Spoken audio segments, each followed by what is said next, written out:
เฮ็ดอย่างในสิงโตโอ้เอาตนกกาเตียนแน่โอ้กาติดเตียเอาตนกอันนี้ปิงตัวอีสังนี่ตัวจอนวะอ้ายแสบสิได้เขาน้อยพอครัวซื้อสิงโตตะเละหุ่นนายพานเฮาสาลีมานอนอยู่ป่า2 คาบแล้วมื้อนี้อันนี้คาบที่2โอ้ยแสบชีวิตนี่บ่ได้หลายดอกได้ตัวหอกสำนี้นึงอี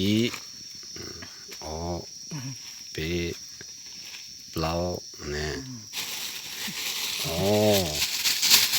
จัวเก่านี่อันนี้นี่เนาะนี่นกอีหยังอันนี้โอ้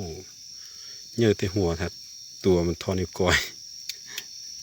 จากนกอันนี้โอ้ของแท้เนี่ยลาบได้เนาะลาบโตลาบแล้วตาบอด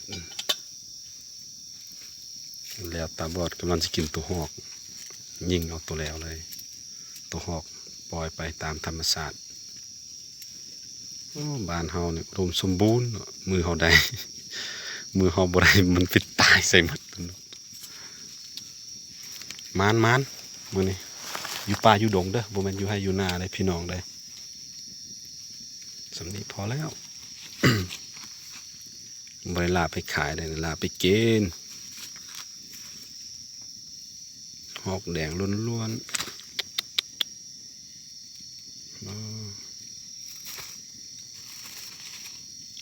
แข้งเดียวมันนี่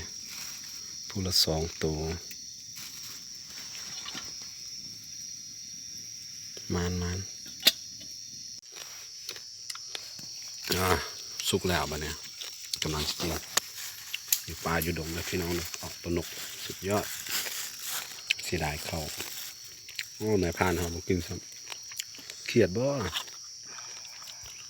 นี่บวงโอ้บวงคลาสสิกขนาดพี่น้องเอ้ย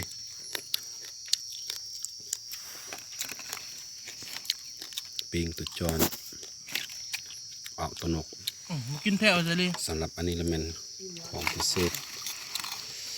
ไส้ตัวหอกโอ้ยแม่เจ้าโว้ยได้กินแต่ไส้มันนี่แหละเฮานะบ่ได้กินแล้วตอนมันนะสุกแล้วกินพี่น้องเลย